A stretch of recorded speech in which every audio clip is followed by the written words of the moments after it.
Hey there. Hi, everybody. It's a cold open for Dubs OT with JD and our buddy Greg Silver tonight here for KNBR, the sports leader. Yeah, how about Draymond hitting the Timberwolves with the night off the game clinching dunk? Greg Silver's already hitting people with the night.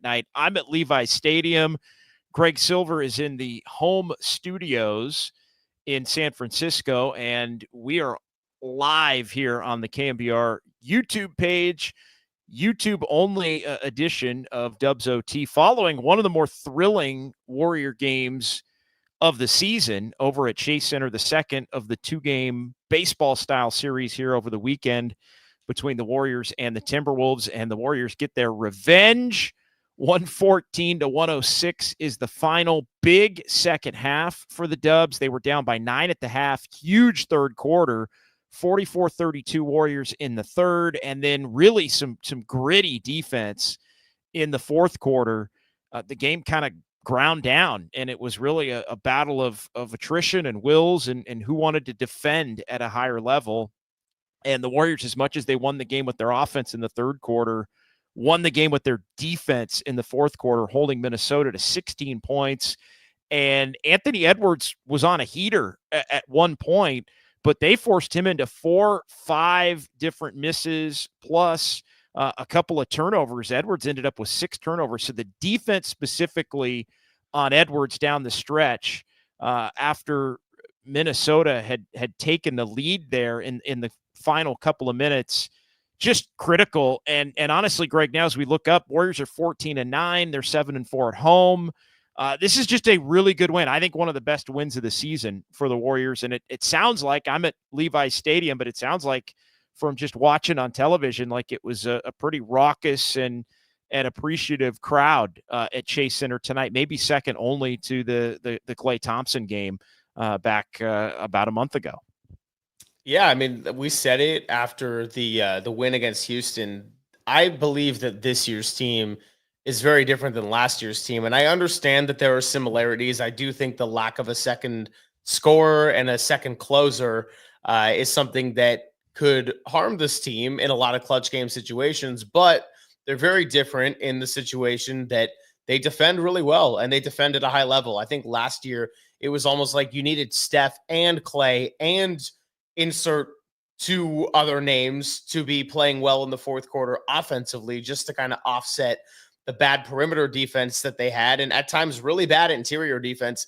This year it's a little bit different. I think that the Oklahoma City Thunder game without Steph was a good example, right? Like, they defended really well down the stretch, but they had a fat lid on the basket going down the stretch, and they lost that game because they couldn't find any way to score, but not because they couldn't defend. So I think when you look at the whole clutch games, I know you sort of have the JD rule of you probably should win about 50% of those that could really go either way.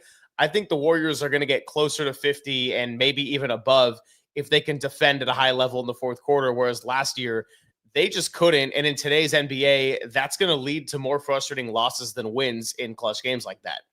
Yeah, and it's 7-7 now in the clutch games, as the Warriors didn't play one the other night as Minnesota beat them and able to win going away. But the 14th clutch game of the season for the Warriors, 7-7 with the victory. They were 5-2, and then they had lost 5 consecutive, and now it's 2 straight in the win column, with the Rockets game on Thursday night at Chase Center, and then the game tonight. So the Warriors able to take 2 out of 3 now, going back the other direction in a moment in which this Warriors team was starting to struggle, reeling off the 5-game losing streak and the 6 of 7. But now you can flip it toward, hey, this team's won 2 out of 3. And you look at the way things end up. Buddy Hield was back tonight. But this was like an early season game feel for me. Buddy Hield, in the starting lineup, 27 points, 7 of 13 from 3-point range.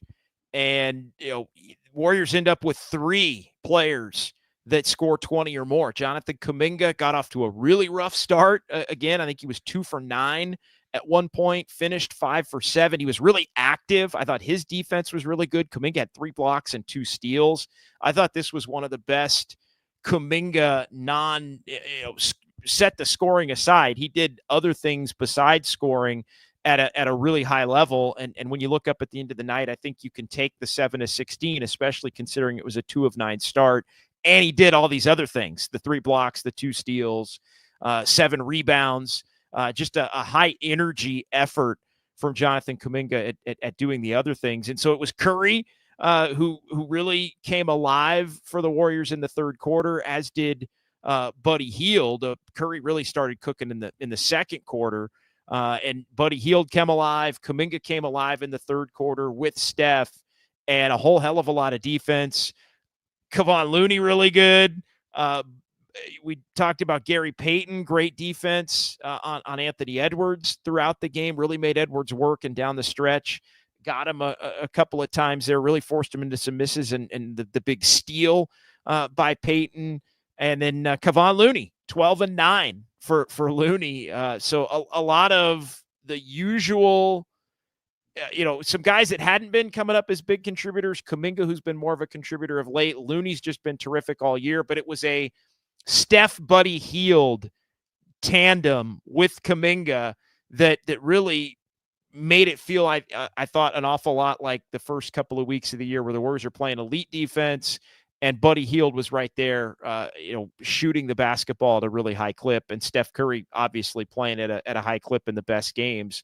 And it ends up being a great win. I mean, a huge, huge, huge, potentially momentum shifting back in the positive direction kind of a win.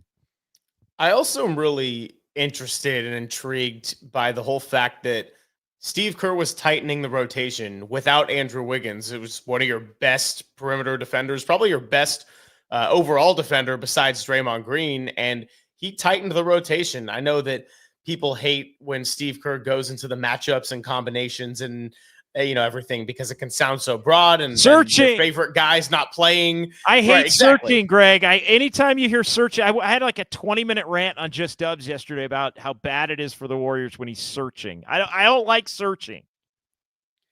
Searching is something you don't want to hear ever. If Kyle Shanahan said searching, everyone would freak out. If Bob Melvin says searching coming up here in February, March, that's going to be a problem too.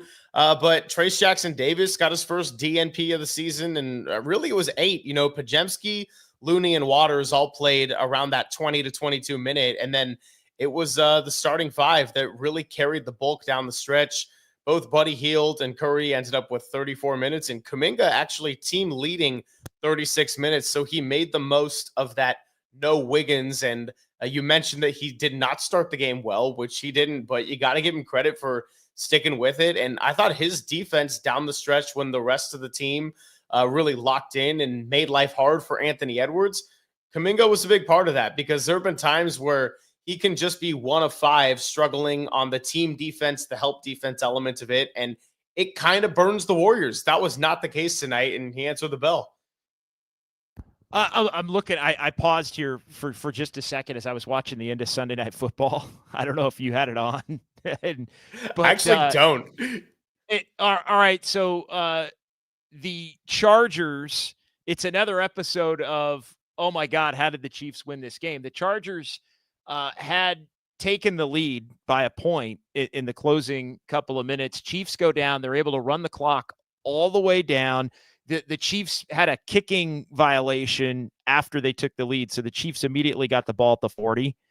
And they go down. They pick up enough first downs with about 2 minutes left to where they can completely run the clock out. And the backup kicker, not Butker, I can't remember who their backup kicker is right now. Is it Matthew Wright? Matthew Wright. Yeah, so Matthew Wright lines up to kick what looks like, I don't know, a 35-yarder. And immediately the kick just shoots left. It shoots left, like he hooks it. It hits the left upright, and it doinks in. It doinks in. And the Chiefs win again in dramatic fashion. Their 15th consecutive one-score victory. You want to talk about clutch games. The Warriors are played 14 this season. They're 7-7. The Chiefs have now won their last 15 consecutive one-score games. Again, I know this is Dubs OT. We're going to get right back into the Dubs, but my goodness, the Chiefs have a shamrock going. in their back pocket. This was a new one. Usually guys do that against them and miss, or the kick gets blocked, or somebody fumbles the snap, or whatever. Or the coach calls timeout when it goes in, and then the coach will ice his own team like Jason Garrett did one time. My only football note, because I'm glad I didn't have that game on.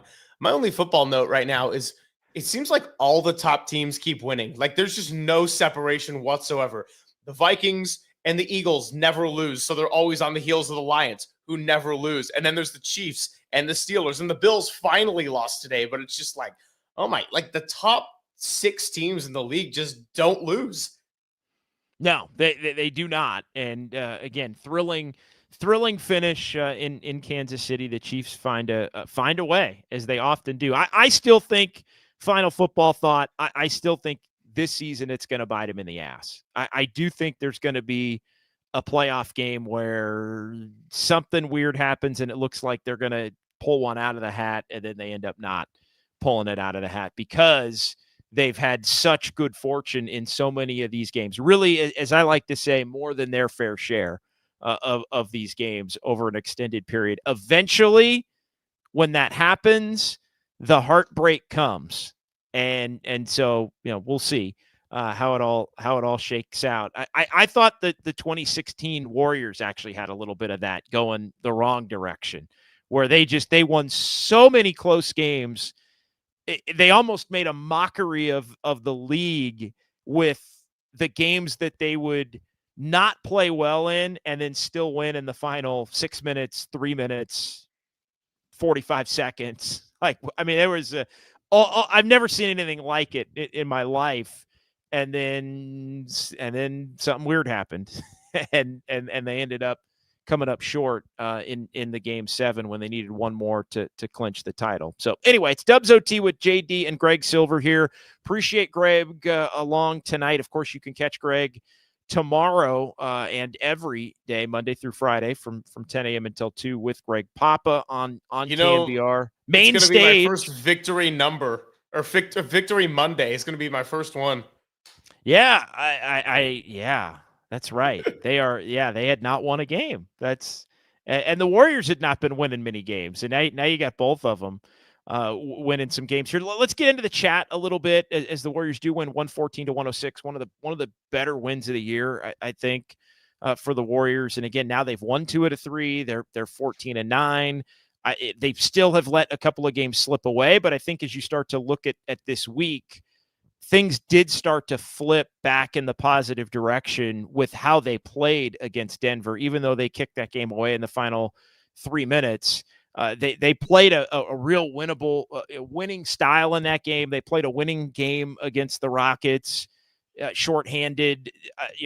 I thought they battled against Minnesota, didn't play a great game in the first game on Friday, but to be able to bounce back, Minnesota hasn't been the Minnesota of last year. So if for the Warriors to be able to not be playing their best at this point in the season when they see Minnesota, but also look at Minnesota not playing their best, to me, that's a you want to split with them. Like they're not playing. If they're playing like they were last year and you're struggling and banged up, then okay, maybe they're going to come in and beat you twice. But I didn't think that what we've seen from the Timberwolves to this point this season and what we've seen from the Warriors to this point of the season, the Timberwolves just coming in and taking 2 would be truly indicative of where these two teams are at this particular point in the season, if that makes sense. So it was interesting, as often happens in these little 2-game series. A lot of them wind up being splits, and a lot of the things that maybe happen in the first game don't happen in the second game, or a team is more forceful in the second game and is able to correct some things that didn't go their way. And I thought, the Warriors tonight were able to do that. Better shots for the Warriors tonight. They weren't hitting in the first half, but the offense was good. Steph got going. Really, it was the Timberwolves early were just smoking from 3. And you look up at the end of the night, and Minnesota still 19 of 42 from 3. But the Warriors, who were cold early, ended up making 16 as well. And just an even and well-played game. Warriors really hit the Timberwolves points in the paint and really hit the Timberwolves in second chance points as well. 48-30 points in the paint. Warriors had 19 second chance points to Minnesota's 4. That Greg proves to be the difference. Let's get to the chat a little bit here. Right off the top, as we got things going here, Robert, a couple from Robert. Nice win. Didn't look good for a while. No, it really didn't. It really. The Warriors were struggling in the first half, down 9, but come out in the third quarter and fight, which is important. Buddy showed up big time finally. Buddy Hield needed one of these games because it was and look, Buddy Hield's going to have another stretch of the season, Greg, where he performs well. He's going to have another stretch of the season where he doesn't perform well. But the Warriors really needed things to kind of flip back toward the good Buddy Hield at least for a night or for a couple of nights. And it happened. He needed to reset the Buddy Hield cycle. What can I say? No, but in a less humorous tone, when you don't have Andrew Wiggins, somebody's got to score. And it's not that Wiggins is a lethal scorer, but he can easily get you a good 16 to 20, even on one of his quieter nights. So that scoring's got to come from somewhere. And we say it a million times, Draymond's the second best player, but he's never going to be your second scorer. He might be your offensive engineer. He might be your facilitator and screen setter. But outside of Steph, who can put the ball in the basket? I think Kuminga has been and can be that guy over the course of the last year plus with the games we've seen. But there's also been nights, JD, where his shot selection is not great. He can't really convert at the line efficiently, and he just looks like kind of a mess and a little bit uncomfortable out there. And I think Wiggins has probably been sort of the opposite of Kuminga in a lot of respects, in that he's probably a little bit steadier and maybe a little bit more consistent, but also doesn't wow you anywhere nearly as much on the offensive end. So to have Buddy Hield be another perimeter threat, you kind of need that, not just for today's NBA, but I think that's always been in the Warriors' DNA. And now this is the first time you don't have Klay Thompson, who, yes, even last year when fans were getting mad at him, was still shooting the ball pretty well and better than most players in the league for a lot of the year. So I think you almost kind of have to have that version of Buddy Hield. And if it can be a Hield explosion, great. But it's when it's the Hield 3 for 11s that I think we've seen this team really get in trouble and dip from the 12-3 version of the Golden State Warriors. I as you were talking there, I just loved Kuminga's game tonight. I loved his game tonight because he was doing other things, and it just didn't feel, even though, there were some of the typical Kuminga semi bad shot, trying to find himself. Sometimes he has nights where he makes the little pull-ups, other nights he doesn't. Tonight, really, he didn't in the first half. But I love the fact that as the game went on, he got his and ended up with 20 points, but it was just in the flow of like, for me, it's about doing it in the flow of everything else that's going on. It's almost being the third guy instead of the second guy, like he was tonight. And look, that doesn't happen if Buddy Hield doesn't have a big game. That's out of Kuminga's control. But I don't know. This is one of my favorite Kuminga games in that he started slow offensively, but the game truly wasn't about his offense. The game truly wasn't about their decision to go to him. Like it was just about playing gutty, grimy basketball throughout the course of the time that he was on the court. And then you look up at the end and you're like, oh yeah, he had 20 points. Like, and they needed those points. And it ended up, from where it started, being pretty efficient as far as the second half goes. Again, at one point, I think he was 2 for 9. So I don't know. I really, really, really liked Kuminga's win. Clement Ackers, a newbie. I mean, we've had Clement in before, but great win, JD, and the team played with their hair on fire toward the end of the fourth. It was just it was defense, it was intensity, it was playing to the crowd. It was exactly what Steve Kerr wants the identity of this Warriors team to be. That level of defense, even going up against an Anthony Edwards, even Greg going up against a team that was in the conference finals a year ago. that was a recapturing, I felt, of the Warriors' identity. Oh, 100%. And especially this year's identity, what got them off to a great start. I think offensively, the identity, and that's going back to when Buddy Hield's on, it's kind of always been who they are. If you have another perimeter threat and Buddy Hield can heat up with the best of them. Yeah, Kuminga, by the way, also 7 rebounds. I think the way he was ripping down some boards is something that he's always been capable of, but it's never really been a part of his game. It's almost been like Pajemski rips down more rebounds than you think someone of his size and play style would. Whereas Kuminga, it's always seemed like it's been on the surprisingly low end. I honestly have to say this. Ever since the first game this year when Kuminga came off the bench, it almost seemed like there was a serious shift in mindset. And maybe it was there from the beginning of the year, but those lineups just weren't as effective with the Wiggins 2, Kuminga 3, Draymond 4, Trace Jackson Davis 5. But it seems like he's just letting the game come to him in a much more natural way and not trying to do a certain thing or hit a certain shot or find himself through this sort of set of offense and series of plays or even just get himself going, by just, I'm going to drive to the hoop. It's like he's kind of reading the defense, letting it come to him. He's subscribed more to the Warriors' offensive style of moving the ball and 0.5 decision making. And I think that he's starting to learn and maybe, it was already there, but it's really clicked with him that whether you're starting or coming off the bench, the minutes are going to be there if you're being a positive force. And he really has been that this season. Played 36 minutes tonight, and they needed him. Was a big part of the Rockets game because they really needed him. There might be some games when everybody's healthy and they just need 14 points on, 6 of 8 shooting from Kuminga and a couple trips to the line, and that's enough out of him. But I think it's just nothing about it feels forced or premeditated. I think he's just kind of letting the game naturally come to him. And then as he's sort of grown into this, you're seeing the veterans of Draymond and Looney and Steph really encourage him to go and find himself through that game. And it's just like this positive feedback loop that we haven't really seen at any point since he's been in the Bay Area. I'll tell you another thing I liked about tonight.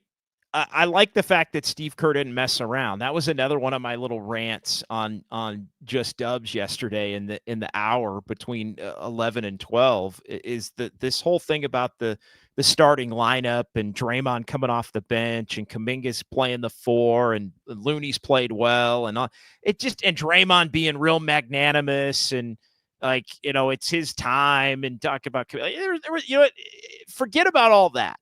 Like, because my point was not really Kuminga shouldn't be starting. My point was if Kuminga's starting, it doesn't mean Draymond Green needs to be coming off the bench.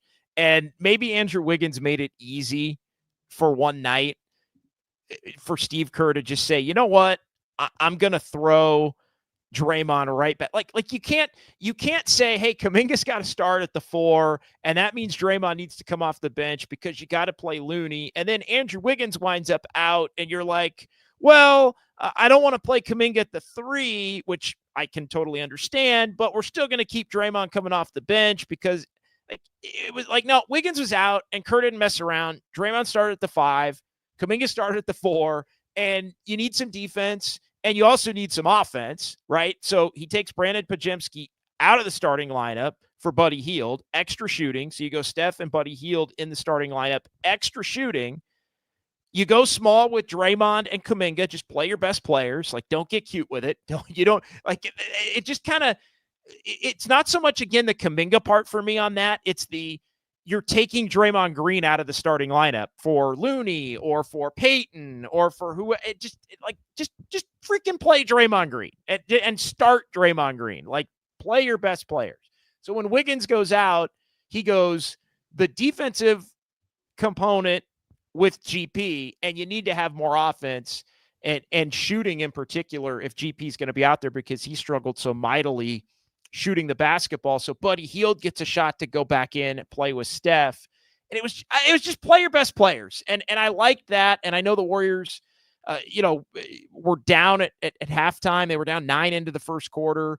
It was an even second quarter. The third quarter, everything really exploded when Kuminga and Buddy Hield started getting rolling. Steph got it going in the second quarter, but just I'm glad for that whole Draymond off the bench because Kuminga should be starting and you're not going to play them both to get like I'm just glad that got wiped away in 30 hours. Matter of 30, 36 hours, that's done. Like done, gone. On to the next. Just play your best freaking players. Yeah, and I think they did tonight. I saw that Moses Moody, who kind of limped off in the first quarter, was unavailable for the second half. So, I mean, hope his knee's okay. I think that after losing someone like D'Anthony Melton, you think of Moody as a guy that is a capable two-way player. I wouldn't say he's elite offensively and his shot can really come and go, but there's a certain amount of you can only have a certain amount of guys that can really do well on both sides of the ball. So hope everything's good there with Moody, but I think they did play their best players down the stretch. I'm reading a lot in the post game about Kerr saying he was intentional about the starting lineup because he wanted to get Buddy Hield going. So that's why he was out there with GP2 because you needed someone to defend Anthony Edwards without Wiggins. And glad that GP2 was able to get a lot of minutes tonight. You know, we've kind of always said he's a 15-minute a night guy, but he was able to go 27 and looked like himself, looked fresh, and came up with some big plays down the stretch too. So that's probably not going to be the norm, but also a good sign knowing that if there are nights when you got to up the minutes a little bit for GP2 and, you know, knock on wood, but to this point, so far so healthy here to start the year. Yeah, and Peyton has played well with Steph through time. You do need to have that defensive presence. Again, I think if you're going to have Kuminga and Draymond out there together with GP, you need added shooting, and Podziemski just has not been shooting at the level. So it's kind of a no-brainer in a sense to just roll with Buddy Hield and just live with the consequences. And Rudy Gobert was really not a threat in this one tonight offensively. Only 4 points. One of three, he took 3 shots. Like he was doing some Rudy Gobert things defensively, but tonight was one of those nights where you look up and he's a -12. I mean, he's the lowest plus minus in the game among anybody who played, period, let alone significant minutes. So the Warriors were able to, when Gobert was on the court, really control things. I think a lot of that is pace. It's not Draymond gets the credit. Draymond deserves the credit. When Looney was out there, Looney was excellent tonight. I mean, you talk about an unsung hero. I mean, how many times have we said that about Kevon Looney? Kevon Looney's back to 3 years ago, Looney, honestly. And so he's really made a positive impact. And yeah, Moses Moody unavailable in the second half due to injury. So we'll have to keep everything monitored on that goes. But yeah, I liked the balance of what Steve Kerr did. You lose a guy that gives you some offense and some shooting, and you lose your primary on-ball defender. So you basically fill that role with 2 players. And I think as far as GP playing the 27 minutes, there may be a game here coming up. It's almost like using your closer in baseball 2 days in a row when you've got the off day, or you can use them 3 days in a row and you've got the off day coming. The Warriors have 2 off days before they play on Wednesday. And I think there may also be another game down the line where maybe GP's going to play in the 4 to 8 minute range, and that will help to keep him fresh, but needed tonight and able to deliver in a big way. He was frustrating Anthony Edwards. Anthony Edwards was doing the whole, he's talking all kinds of shit and to everybody, to the fans, to Draymond, to Steph. Like he's just running to Kuminga early in the game. I mean, he had the foul of Kuminga, and then what it ended up being a technical foul on Edwards early as he shoved Kuminga. So Edwards is somebody that's highly wound and I think needs somebody with the level of intensity to match, defensively. And I think GP's always up for that kind of challenge. And Kuminga had some spot duty on him as well. There were a couple possessions where Kuminga ended up on Edwards, and he held his own against Anthony Edwards as well as GP did. Yeah, no, he did. I liked kind of seeing the Anthony Edwards and Draymond and Anthony Edwards and Steph kind of hugging it out after the game because, Anthony Edwards, I know everyone's like, oh, he wasn't talking anything tonight. And that's what the NBA is, man. You get 2 games in 3 nights, and one night's Anthony Edwards night, and he's not going to be shy about it at all. But also, there's a lot of mutual respect with these guys. And Anthony Edwards and Steph played together on the Olympic team and went through that whole thing together. So there's a reason that he's a young star, and a lot of that has to do with his self-belief and confidence. But there's always going to be reminders with any young star that they got some youth. It's kind of like me when I host 10-2. I'm joking. But it is with Anthony Edwards. Like, yeah, you might have a night where it is your night and you beat the old heads and the Hall of Famers, and you come in and this is my league. But that's what the NBA can be too. 2 nights later, they might throw it right back at you, and it's all about great competition. Yeah, it's Dubs OT with JD and Greg Silver. We'll keep it going here for only about an hour tonight when we get the YouTube only shows, and it's great to have Greg online here as well. For these, they will be sporadic. I think there's a couple in December. There's going to be maybe a couple in January. They tend to ramp up a little bit once we get to baseball season, if we've got some NBA and Warriors playoff overlap. But it is nice to look up and see triple digits in the room for a Dubs OT YouTube special here. But we are going to keep it to about an hour here when we do this. But I do want to give everybody shout outs in terms of those in the chat. A lot of the regulars, a lot of newbies as well. Matt A, Niners win, Warriors win. Good Sunday. That has happened this season one other time, by the way. It happened when the Niners won in Tampa and the Warriors won in Oklahoma City. But it was exactly 4 weeks ago today. So basically once a month. That's basically what's going on with that.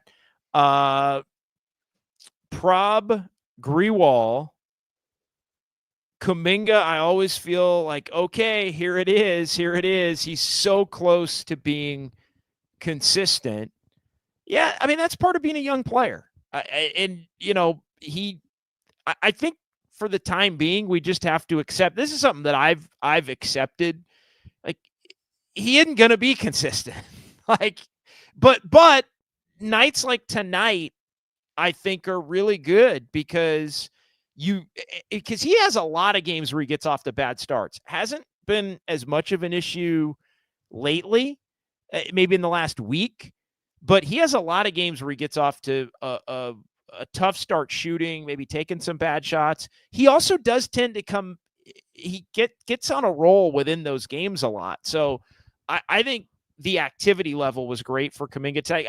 I really look at tonight as a positive with the way that it ended up. But I keep coming back to the fact that we just shouldn't be putting so much pressure on him to be consistent and to be that, like, just let him be this. Like, this is good. If you get this Kuminga, tonight's Kuminga, you don't need the Rockets game Kuminga. Tonight's Kuminga will work. In fact, tonight's Kuminga will work with 14 to 16 points as opposed to 20 plus points most of the time. So I understand the desire for stardom and the future and the high-end ceiling. I still think it's more about what can he do to contribute to winning consistently with this team. And I think tonight's one of those games where you check all the boxes at the end of the night. Yeah, I would agree with that. I think that the 14 point is sort of like that. I would look at it again, going back to the stat line of like, oh, he was 6 for 8, a kind of thing. And look, I'm not saying he can't shoot threes. I know Papa and I had a little bit of a back and forth. He's like, Papa's very much in the camp, and I don't know if you've gotten into it with him, JD, but he's like, I mean, he really does have to be able to play the small forward, and he was kind of sticking up for that starting lineup to start the year, and I was more in the camp of like, he can play the small forward if you get a big that can shoot outside. Yeah. And that's not what the Warriors have had to this point. So I know he's very much in the camp of believing that Kuminga's future as an NBA player is a small forward. But going back to your point, and I think for the sake of this current team this year, if he has a future as a small forward, cool, so be it. They don't need him to be anything other than the guy who's played really well as a four, because truthfully, the whole time he's played four this year, I'd say it's been about 90% very good. Yeah, he plays his best basketball at the four. He plays his best basketball. He did not play well at the beginning of the year at the three. Kerr took him not only out of the starting lineup at the three, but out of the starting lineup completely. He had him start coming off the bench, but more importantly than having him come off the bench was he just started exclusively playing him at the four, and he's immediately started playing better immediately. And he still had ups and downs. He still had some rough games in addition to some really good games. But what we've seen is when Steve Kerr plays him exclusively at the four, he has a lot more games like tonight and a lot more games closer to the game against Houston, and he just contributes to winning. Like, just stop trying to make him something he's not. Like, just play him at the spot where he's been his most successful in his career. And yeah, if he's a three down the line. He's not a three on this team because Andrew Wiggins is the three on this team. And Andrew Wiggins is playing at a high level this year when he's healthy. So I just, but guess what? There was no Wiggins tonight, and Kuminga still wasn't the three. Yeah, and that's okay. Like that's exactly that, and that's okay. If the Warriors had tried to shoehorn him into being the three tonight, they probably lose the game. Like what do you want? Like, do you want him playing the three, or do you want to win games? And so because he can be an effective scorer and defender and impact player, hustle play. Like, he can do all those things playing the four. He's just much more efficient, and it's easier to get him buckets downhill, and it's easier to get him buckets around the basket. I think he takes, he likes taking those threes. They've told him to take the threes. Again, I'll even give a little bit on some of the threes some nights, but the truth is he doesn't have to play the three. Like that's something that I will stand up and shout from the highest mountaintop. And he's best when he plays the four. So it just let him be the four on this team. He's the four. That's the other funny part of it, right? It's that, well, he's got to play the four because of Draymond, right? Because he's got to play the four because Draymond's a four. Well, guess what? He's still he plays the four when he's out there with Looney, right? So it's not like because he's just a four, period. Again, not a new revelation. Did you want to jump in on that? I was gonna speed through some chats, but go ahead. No, I was actually gonna pivot to the chat as well, because our buddy Andis Brown also talking about if Wiggins comes back against the Rockets, then it sounds like, and then as Robert chimed in, that Draymond would go to the bench. And I know that was sort of the plan for Draymond to be the backup four, let Kuminga start. I was a little curious your thoughts on this, though. And every night's going to be a little different matchup-wise. Talked about Rudy Gobert's -12 and how they exploited him going a little bit smaller. But Trayce Jackson-Davis didn't play tonight. And at the end of last year, the Warriors seemed very much in love with the Draymond Green, Trayce Jackson-Davis front court. It was like Kuminga missed some time at the end of the year, and he got kind of pushed out a little bit because they really found something defensively to have Draymond not be playing so many minutes at the five and protecting his aging body. However, this was a night where you didn't use Trayce Jackson-Davis, and you did use Looney, but he wasn't in the closing stretch by any means. I'm kind of wondering, are we headed toward a Draymond starting at the five lineup with Kuminga at the 4, or at the very least, that being your closing last 6-minute lineup. Yes, we are. And again, that's where I quibble with the notion of, and look, if they want to test it out, that's fine. Wiggins comes back, Draymond off the bench, Looney's going to start with Kuminga. They like the Looney-Kuminga combo at the 5 and at the 4 respectively. Like, that's fine. I just think what you're going to run into eventually is some games and some opponents where you not having Draymond Green out there at the beginning of the game or the beginning of halves is gonna hurt you again, and it's gonna prevent you from winning the game. And so, like, that to me is like you're basically admitting you're gonna play Draymond less with Steph when Draymond plays so well with Steph. Like, I just you're losing your best defensive player, you're losing your smartest IQ player at the beginning of the game. Like that.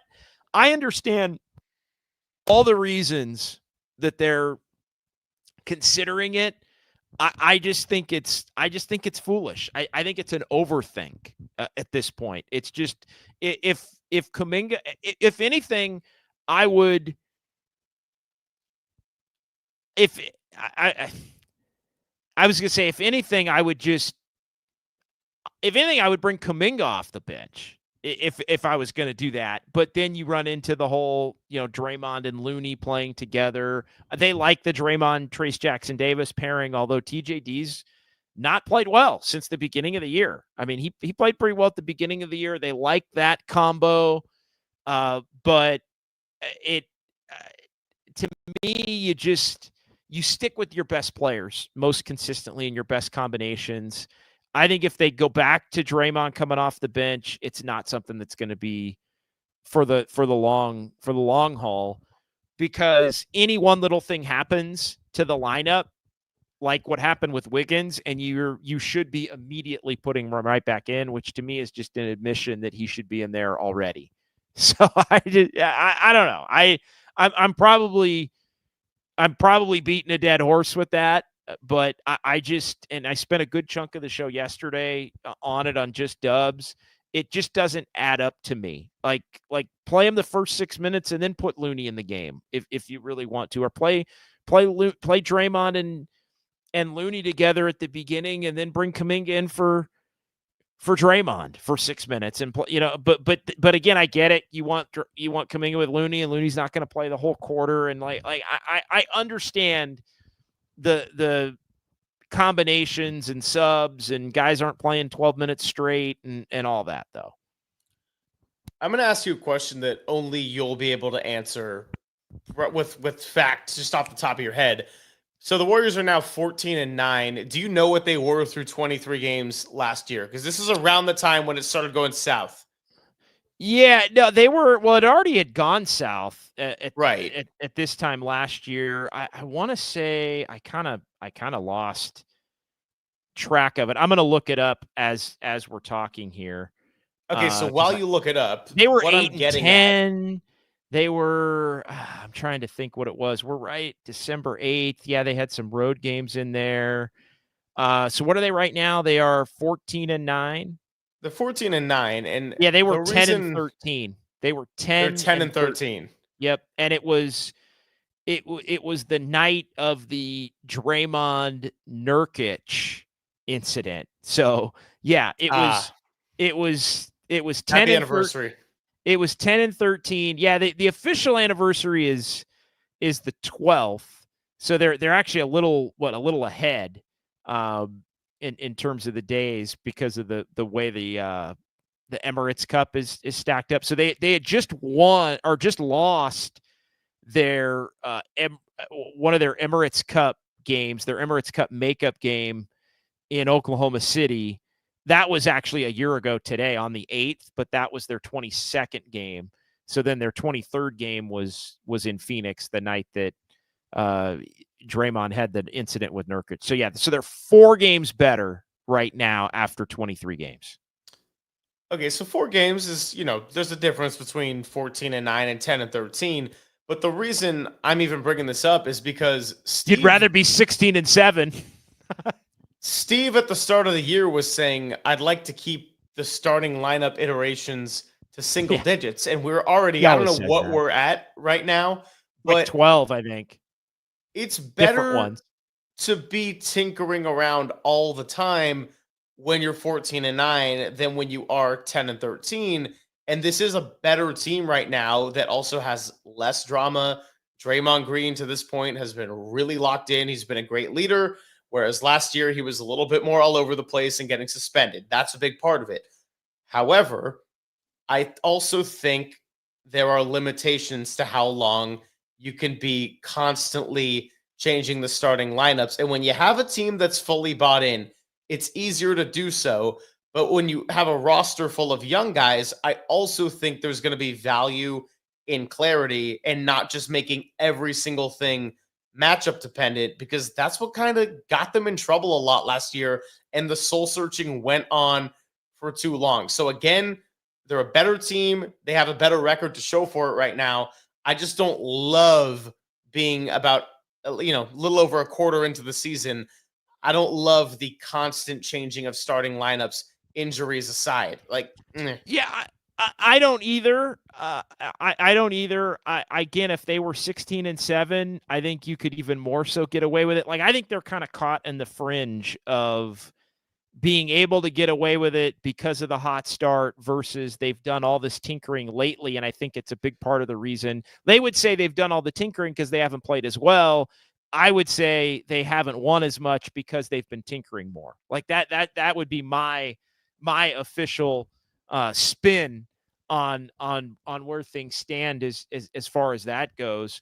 But again, I still think, yeah, they're +4 to last year. I still think they're probably -2 as to where they feel they should be at this particular point in time, sitting at what, 14-9, 23 games in, and now a couple of days off. And look, this is really one of the last times for a while they're going to get a little rest. They're going to get 2 days before Houston. They're either going to get 2 days before Vegas or 3 days before they play a game at Chase. After that, they're going to get a couple of days if they keep playing in Vegas. If they don't, they could get another extended 3 or even 4 day break if they play in Vegas and lose. So they aren't going to be many games here in the next week to 9 days, let's say. But I think that affords them an opportunity to try to find some consistency. And then once you get to start, like happens every year around the holidays and around New Year's, you start playing every other day again. You start playing every other day with back-to-backs around Thanksgiving. You start playing every other day without back-to-backs around Christmas and New Year's. And so those are actually the stretches where I think the Warriors are at their most vulnerable. And if you look, they started to kind of right the ship when they started to right the ship. Denver, they got that game in they got that game in Phoenix. They got 2 days off. They had 2 practice. Steve actually practiced in Phoenix and in Denver Sunday and Monday after the Saturday night Phoenix game, which doesn't typically happen. And then they come home and they play a good game against Houston. Second of a back-to-back, Minnesota. Tonight they're able to bounce back, but they keep some guys out. Now you get this little stretch here again where I think a couple of days in a game, maybe a couple of days in a game here this next 3 games or so, depending upon what happens in Vegas. I think that's a real good little mini reset time for this team.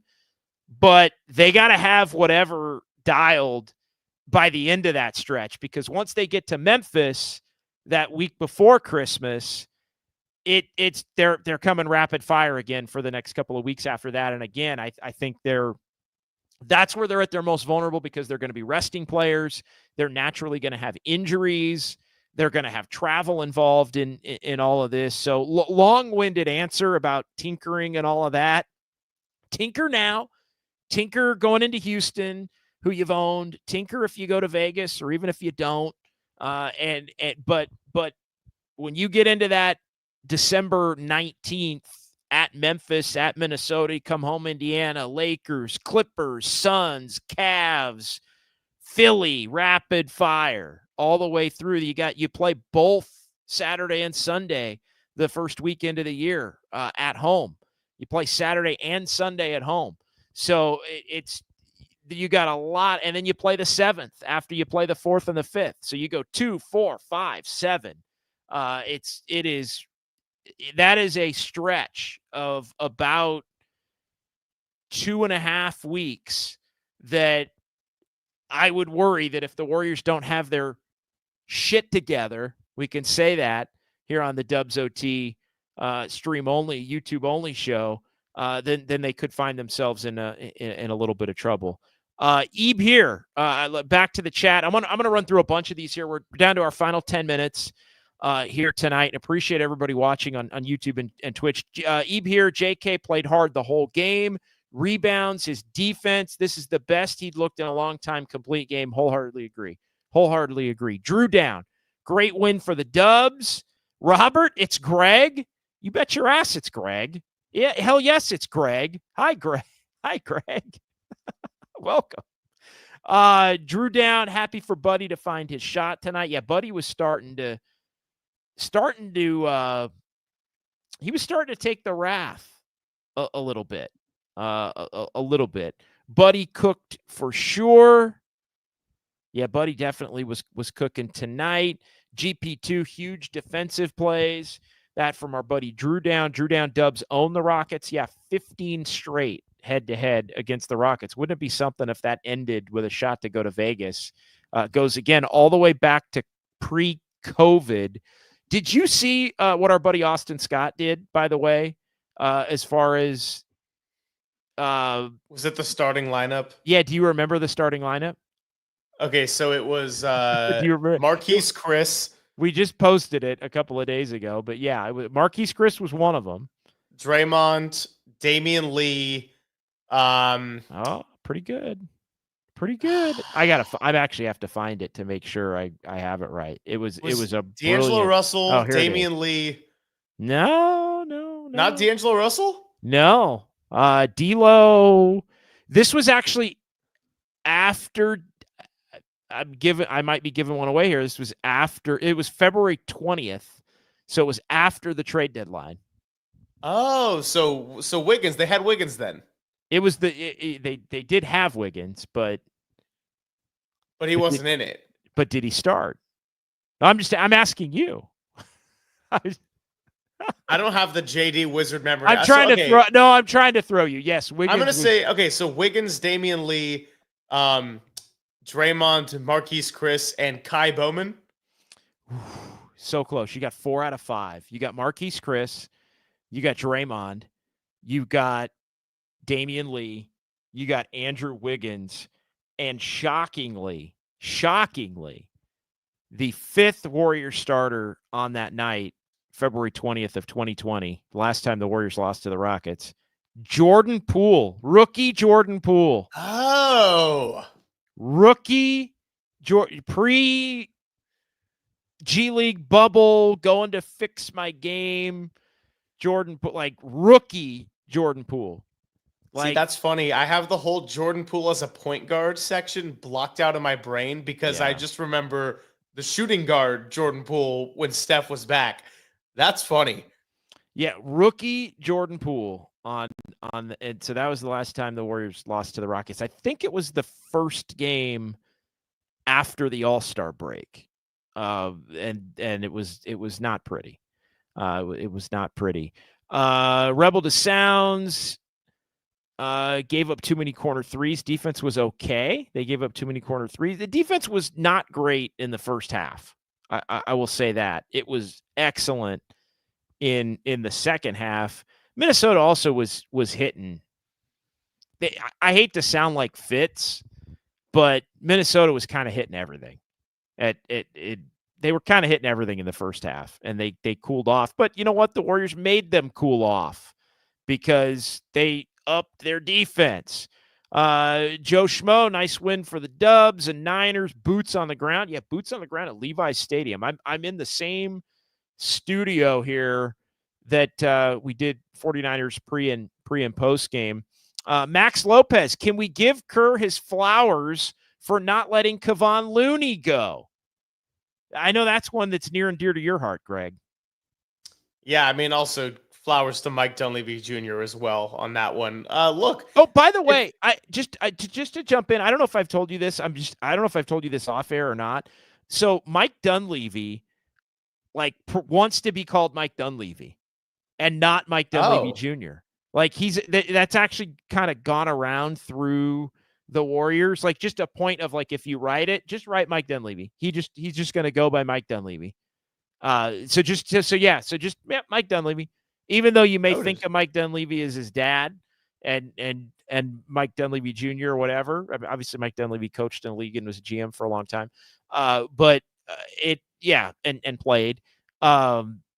But yeah, Mike Dunleavy, just going by Mike Dunleavy is acceptable now. That is the preferred nomenclature. I'm gonna drop this on the midday show tomorrow. If we talk any Warriors, that is like, hey, Papa, did you know Mike Dunleavy just wants to be referred to as Mike Dunleavy now? Okay, note to self and all of us. No father-son feud or anything like that. It's just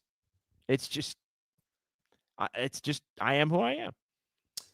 On the note of Looney, going back to that, if he had gone over the offseason or they traded him, I would have, of course, been sad as a Kevon Looney appreciator, but I also would have understood it because he was out of the rotation last year and he was not defending at a very effective level like he was.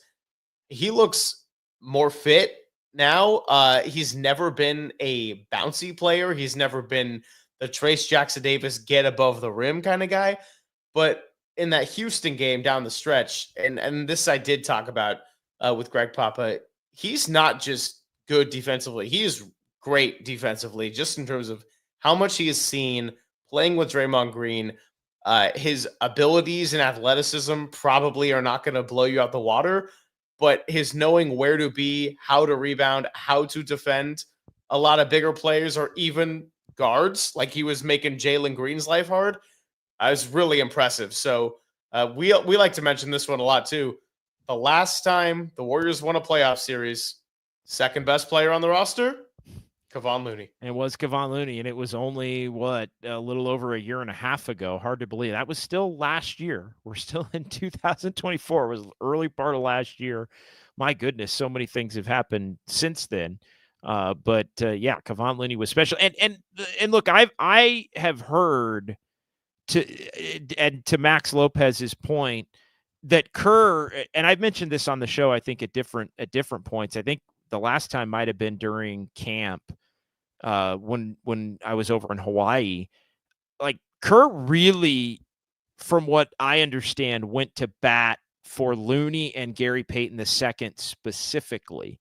Like, hey, don't just think, if you're going to be committed as an organization to a certain level of finances, and you're going to go the route that the Warriors ultimately did when Klay Thompson told them that he didn't want to come back and they weren't going to go ahead and get a big ticket item. I think if the Warriors had gotten a big ticket player, maybe there would have been some movement as far as Looney or Payton, but there was some thought that, like, one of those guys could just get, either get randomly traded somewhere for a future pick as a salary dump, or that the Warriors would opt out on Looney's deal and pay the $3 million buyout. My understanding is Kerr really went to bat for both of those two players, keep them on the roster.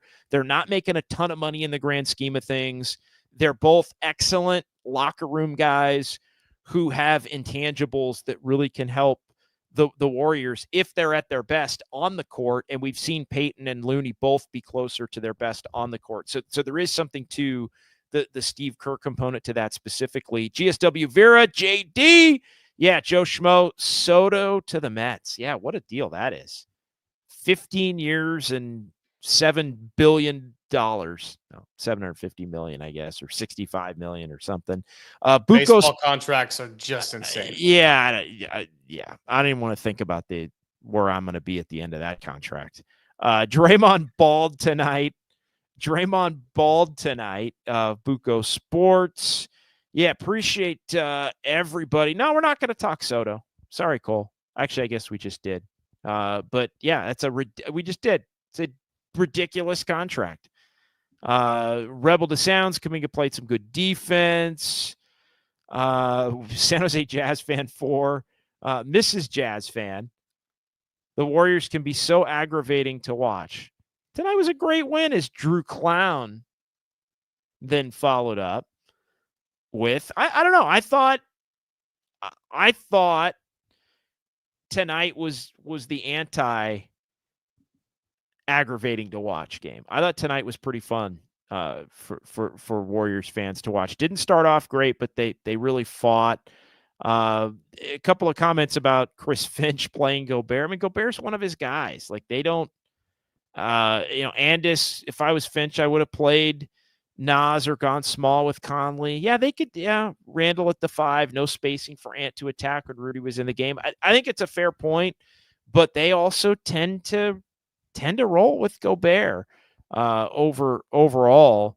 But again, that's something in the playoffs that you may have to go against. Andis looks like Wiggins is going to try to play against the Rockets. Wonder what the lineup will look like.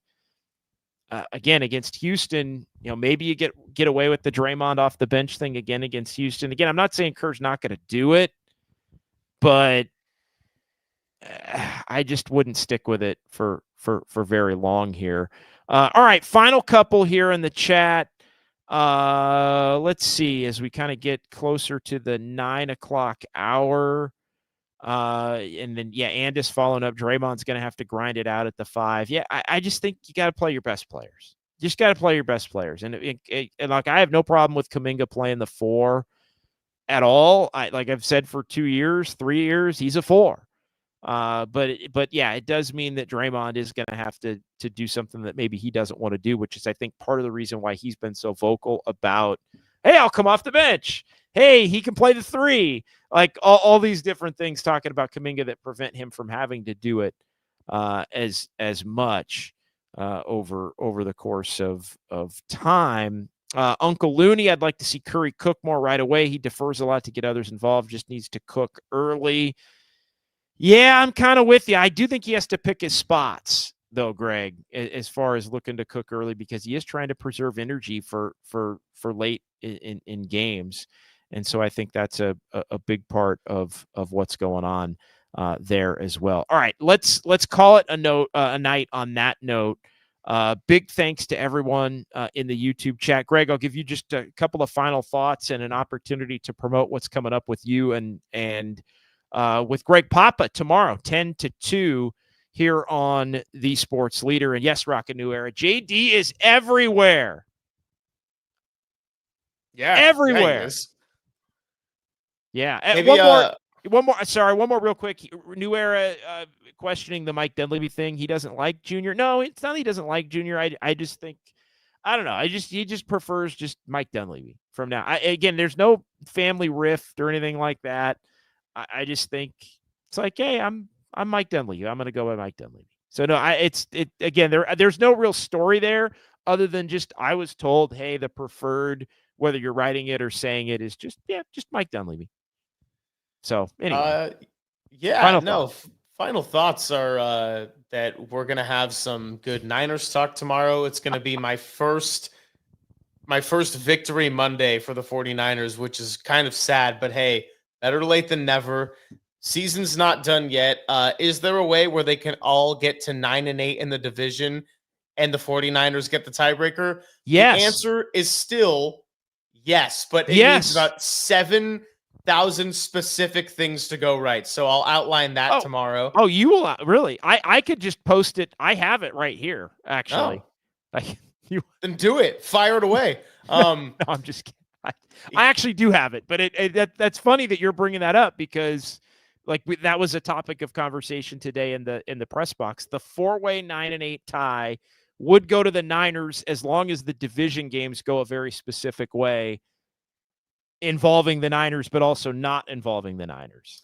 And not just that, if one of the other teams messes up and loses outside of the division, like a game that they can't, right, and then it's a 3-way tie. Yeah, then the Niners don't win that. Done. Yeah, the Niners don't win the 3-way tie. Exactly. It has to be a 4-way tie now, given the things that have happened. Yeah, exactly. Exactly. So yeah, more on that tomorrow. GZ Money, funny one here to close on. And breaking, Kirk Lacob wants to be called Joe Lacob Jr. That's funny. Rockin'. Ken Griffey Jr. is now Ken Griffey. Again, it's not a thing. It's just the preferred. Like it's just the preferred deal. It's okay. GZ Money also asking if Moody was hurt. Yes, Moody did get hurt and not return after that walking away from the first quarter. So that's why Moody was playing 5 minutes tonight. For the play Moody crowd, he actually was legitimately hurt in this one. Yeah, he was legitimately hurt in this one as well. All right, that'll do it for Greg Silver. I'm JD. I'll be back with Dubs OT following the Warriors and the Rockets in Houston right around 9:00 on Wednesday. And then we'll see where the next game takes us. Could be JD in Vegas. Could be JD doing Dubs OT a week from tonight at Harmonic Brewing in Thrive City if the Warriors lose that game to the Rockets. So listen to Greg and Greg tomorrow, 10-2. We'll talk to you on Wednesday night for another edition of Dubs OT. It's KNBR, the sports leader. Night, night.